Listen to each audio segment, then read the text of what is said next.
ಪುತ್ತೂರು ನಗರಸಭಾ ವ್ಯಾಪ್ತಿಯ ಮರಿಲ್ ಎಂಬಲ್ಲಿರುವ ಪ್ರಗತಿ ಲೇಔಟ್ನಲ್ಲಿ ಶಾಸಕರ ಅನುದಾನ ಹಾಗೂ ನಗರಸಭೆ ಅನುದಾನದ 8 ಲಕ್ಷ ರೂಪಾಯಿ ವೆಚ್ಚದಲ್ಲಿ ನಿರ್ಮಿಸಲಾದ ಕಾಂಕ್ರೀಟ್ ರಸ್ತೆಯ ಉದ್ಘಾಟನಾ ಕಾರ್ಯಕ್ರಮ ನಡೆಯಿತು.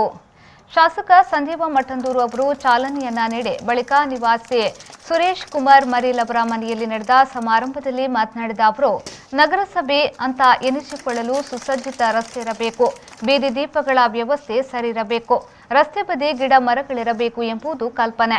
ಈ ಕಲ್ಪನೆಯನ್ನ ನನಸು ಮಾಡಿಕೊಳ್ಳಲು ಲೇಔಟ್ನಂತಹ ಪ್ರದೇಶಗಳು ವ್ಯವಸ್ಥಿತವಾಗಿರಬೇಕು ಎಂಬ ನಿಟ್ಟಿನಲ್ಲಿ ನಗರ ಯೋಜನಾ ಪ್ರಾಧಿಕಾರವು ಒಂದಷ್ಟು ಕಾರ್ಯಕ್ರಮಗಳನ್ನು ಹಮ್ಮಿಕೊಂಡಿದೆ ಎಂದು ಹೇಳಿದರು. ನಮ್ಮ ಕಾನ್ಸೆಪ್ಟ್ ಏನಂದ್ರೆ, ಒಂದು ನಗರಸಭೆ ಇರಬೇಕಂದ್ರೆ ಅಲ್ಲಿ ಕಾಂಕ್ರೀಟೀಕರಣವಂತ ರಸ್ತೆಗಳಿರಬೇಕು, ರಾತ್ರಿ ಹೊತ್ತು ಉರಿಯುವಂತ ಬೀದಿ ದೀಪಗಳಿರಬೇಕು, ರಸ್ತೆ ಬದಿಯಲ್ಲಿ ಗಿಡ ಮರಗಳಿರಬೇಕು, ಹಿರಿಯರಿಗೆ ಸುತ್ತಾಡಲಿಕ್ಕೆ ಒಂದು ಪಾರ್ಕ್ ಇರಬೇಕು, ಎಲ್ಲ ವ್ಯವಸ್ಥೆಗಳಿರಬೇಕು ಅಂತೇಳಿ ನಮ್ಮ ಕಲ್ಪನೆ. ಆ ಕಲ್ಪನೆಯ ವಾರ್ಡುಗಳು ನಮ್ಮಲ್ಲಿ ಆಗಬೇಕು.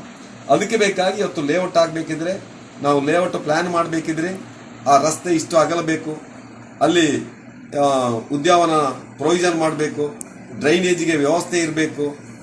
ಈ ಎಲ್ಲ ಪ್ಲಾನ್ ಅನ್ನು ನಾವು ಇವತ್ತು ಪುತ್ತೂರು ಅರ್ಬನ್ ಡೆವಲಪ್ಮೆಂಟ್ ಅಥಾರಿಟಿಯಿಂದ ಪೂಡದಿಂದ ಮಾಡ್ತಾ ಇದ್ದೇವೆ.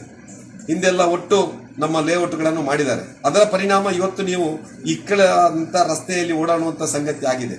ಯಾವುದೋ ಒಂದು ನಮ್ಮ ಬೋರ್ವೆಲ್ ಲಾರಿ ಬರಬೇಕಿದ್ರೆ, ಆ ರಿಗ್ ಬರಬೇಕಿದ್ರೆ ಇವತ್ತು ನಮ್ಮಲ್ಲಿ ರಸ್ತೆಗಳಿಲ್ಲ. ಇವತ್ತು ಏನೋ ಒಂದು ಮನೆ ಕಟ್ಟಬೇಕು, ಮಲ್ಟಿ ಆಕ್ಸಿಲ್ ಗಾಡಿ ಬರಬೇಕು ಅಂದ್ರೆ ನಮ್ಮಲ್ಲಿ ಅಂತ ರಸ್ತೆಗಳಿಲ್ಲ.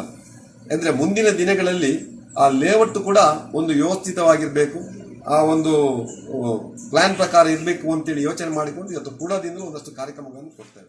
ನಗರಸಭೆಯ ಅಧ್ಯಕ್ಷ ಜೀವಂತರ್ ಜೈನ್ ತೆಂಗಿನಕಾಯಿ ಒಡೆಯುವ ಮೂಲಕ ಚಾಲನೆಯನ್ನ ನೀಡಿದ್ರು. ಈ ಸಂದರ್ಭದಲ್ಲಿ ನಗರಸಭೆಯ ಉಪಾಧ್ಯಕ್ಷೆ ವಿದ್ಯಾಗೌರಿ, ಸದಸ್ಯ ಪಿಜಿ ಜಗನ್ನಿವಾಸರಾವ್, ಸ್ಥಳೀಯ ವಾರ್ಡ್ ಸದಸ್ಯೆ ರೋಹಿಣಿ, ಕೇಶವ ಪೂಜಾರಿ, ಲೇಔಟ್ ನಿವಾಸಿ ಕ್ಯಾಂಪ್ಕೋ ಉದ್ಯೋಗಿ ಸೂರ್ಯಕುಮಾರ್ ಅವರನ್ನ ಸನ್ಮಾನಿಸಲಾಯಿತು.